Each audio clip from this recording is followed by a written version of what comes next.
Hey everybody, it's me. Figured I'd go ahead and do another vlog because a lot's happened here over the last few days. Not everything good. Still in phase 3, of the HCG diet. I'm going to start cycling. I'm gonna go back into a second round. Go back on phase 2 on February 26th. So I can, get started on the next round. Oh, boy. I've got this recording in black and white just simply because it seems to be getting better resolution when I do it in black and white. So, sorry. But, well, I'm hurting quite a bit right now due to a traffic accident that I had on the 9th of February, around 11:20 a.m. on the way to work.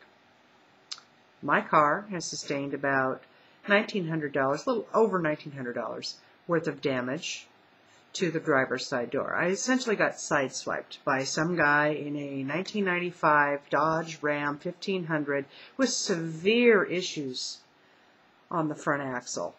I mean, the tires, if you want me to kind of give you an idea of what that looked like, they were going like this. He got on the freeway. I saw him get on I-5. He was going on to I-5 South. And I did notice that the tire that was on the left-hand side of his truck was going like that. And I thought, ooh, that's not good. That's unbalanced. He's going to have some problems there. Then later on, when I got onto the freeway behind him, I noticed that both of the tires were doing that in the front end. And he was having some trouble staying in his lane. And my guess is that he's just trying to get himself home so he can, get this looked at. So, there were several people passing him trying to get around him because, duh, everybody could see that same issue. It was not hard to notice that that truck was having trouble. I was following a truck in the right-hand lane because my exit was pretty close. It was coming up as the Haines Street exit, so I was getting ready to take that. And we were actually at the Terwilliger. We were maybe about a half mile before the Terwilliger Boulevard exit in Portland. And I'm trying to get by him because I figured it's better for me to get past him, following the car that was in front of me. And all of a sudden, he starts meandering into my lane. Now, I don't know if he realized he was doing it or what. My guess is that he probably didn't know that he was doing it. I looked up at him. He was looking straight forward. He wasn't looking at me at all. And I blew my horn once because he was coming over. And there really wasn't anywhere else for me to go. I'm in the right-hand lane. There's the shoulder right there, but there's not too much else for me to go. And I'm trying to get away from him. I'm pushing my brake a little bit, trying to get away from him. And then he just comes over and bam, sideswipes the side of my car, breaks my mirror off. And it's dangling down there. When we pull over, it's dangling down. And I was kind of in a state of shock, but I still grabbed my information and everything. I was, fully prepared to open up the door and ask him if he was okay because, it was kind of a jarring impact. However, he comes over to my side of the car as I'm getting out, and he looks at me, and he had a bit of a language barrier. He spoke Spanish. And the first words out of his mouth is, "Why did you hit me?" And I said, "Well, you were in the center lane, and I was just passing you on the right-hand side, and you came into me. Didn't you hear me blow my horn?" And it's just like that totally went over his head. And then I also said, "The front end of your truck is shaking like this. Didn't you feel it doing that?" And I was saying these things to him, but it was just like it was going over his head. And I remember we were exchanging information. I handed my information to him. Now, I still have a Washington driver's license because I just moved to Oregon. And I'm actually still not completely moved over here, so technically I'm still a Washington resident. He grabs a hold of my driver's license and looks at it and goes, "Oh, Washington." And I said, "What's that supposed to mean?" I said, "What, are you getting after me because you blaming this on me because I'm a Washington driver? Because I'm from Washington State?" And he went, he basically kept going about it. And I won't lie, I got mad and I called him an asshole. But, and he's like, oh, after I did that. It's like, yeah, well, I'm calling it like I see it. You're blaming this on me. And clearly, you came over and you hit me.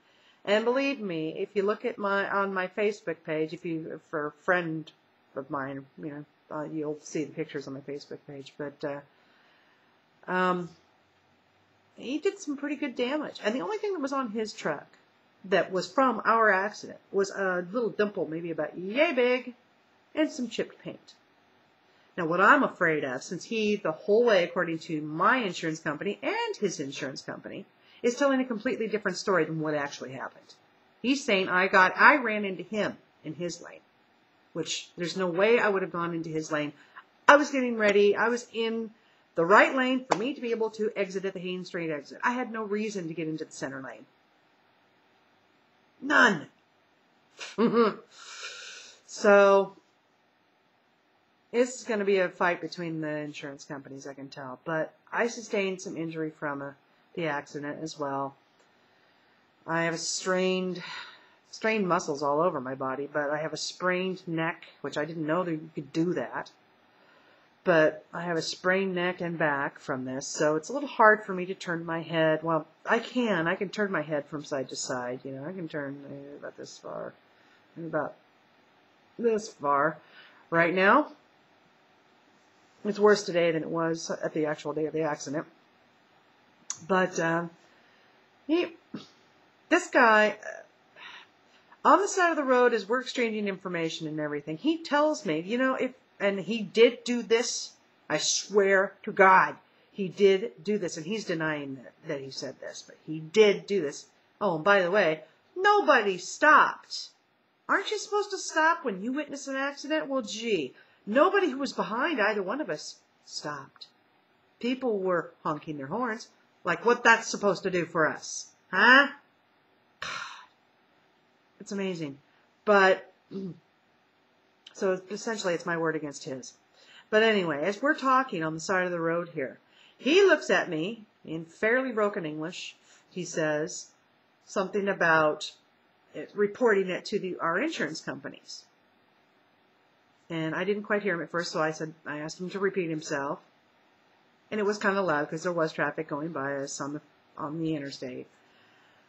And he basically says, if we report this to our insurance companies, our premiums are going to go up. Why don't we just settle this here? And I was flabbergasted that he said that. What? Then he goes, well, why don't you get into my truck and we can talk about this? And I went, no. I have to get to work, and I think I'm going to let my father handle this, because essentially that car it's a 2004 Oldsmobile Alero. And it is in his name. And I was driving it because, of course, I needed something to be able to get to work in. So I told him I was going to let my father handle this, and he kind of grimaced. So this guy, when I placed a claim with his insurance company, and then also with mine, but I did his first, they had told me that his insurance was up for review. Now, I don't know exactly what that means. Some people are assuming that means he's had prior accidents or something's going on and all that. But I don't know that that's the truth. I don't know if that's it for sure. I just know that he hit me, and he's trying to blame me for the accident. And I'm just afraid that he's going to try and get them to fix the problem with the front end of his truck that was pre-existing, and then try and blame that problem with his truck on that accident. That's what I'm afraid he's going to try and do.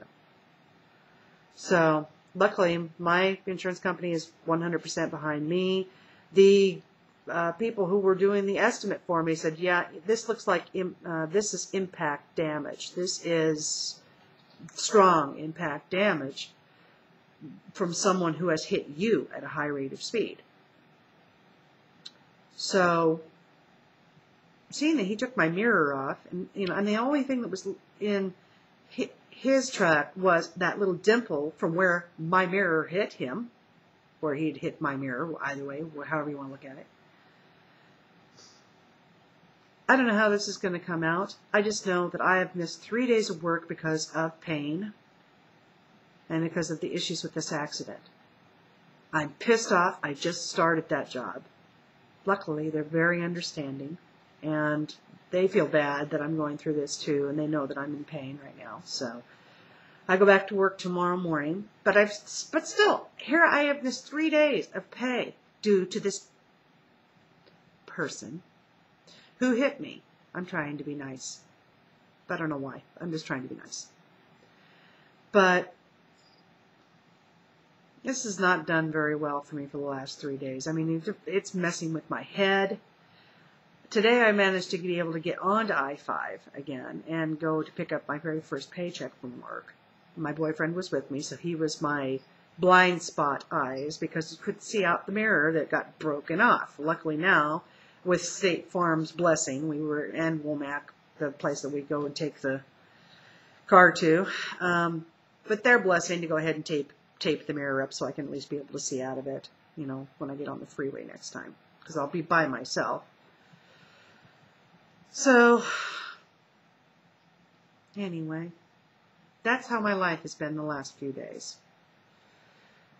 Now, as for the HCG diet, I'm doing really well there. I'm back down to my last injection weight, which is great. So, a lot of that's been due to me basically not thinking about really any other kinds of food, although on the day of the actual accident, I did do a little bit of emotional eating, but I didn't go that crazy. I actually, I'd eaten a grapefruit and had some, just some water in the morning, plus a small little whole wheat bagel, a little mini bagel. It was only like about 100-calorie mini bagel with a tiny little bit of butter on it. So I had that, and then the grapefruit, and then some water, and then the accident happened, and I didn't really eat anything else until later that evening because I was just too wound up and in a state of shock. This is my very first ever accident. I have never had a traffic accident until now. The only ticket I've ever had was for driving in the HOV lane at the wrong time of day. And basically, I was in rush hour traffic and in the HOV lane, and nobody would let me in. So I ended up getting a ticket from a cop, which got settled out, and it was all fine and good. But I've never had a speeding ticket or anything like that. My driving record is really good, or was anyway, until this happened. I don't know. If I end up getting blamed for this, and I know damn well that this was not my fault, I'm going to be so upset, so pissed off. This guy, he hit me. No ifs, ands, or buts. He hit me. And he's claiming I hit him. So I have no reason to go into his lane whatsoever. I just wanted to get around this jackass. Okay, I said jackass. I called him worse, though, when he said the Washington driver thing. Anyway, so diet-wise, I'm doing great. Emotionally, physically right now, not so much. But I'll recover. So, work-wise, I'm doing awesome, aside from the last 3 days. You know, starting off at that job, I love that job. I want to stay there forever. It's an awesome place to work. I got great people there that I'm working with. My supervisor is a lovely woman. She is awesome. She wanted to hug me on the day of the accident, but was afraid to because she didn't know how hurt I was. You know, I could live at that place. I'm telling you, it's awesome. So I'm really happy with my job. I'm really happy with how, you know, my relationship with my boyfriend's going. That's awesome, you know. The only wrinkle has been this accident, and hopefully this will go in my favor, and I'll be able to get the car fixed, and I won't have to pay a humongous deductible, but we'll see. Anyway, that is how my life is going right now. But your life is going much better, and I will give you guys a, you know, more of an update as things go. It just depends, you know, how things go with this accident, but when I go back into phase 2 for the HCG diet, of course I'll report on that. So anyway, y'all take care, and I will chat with you again in the future. Bye.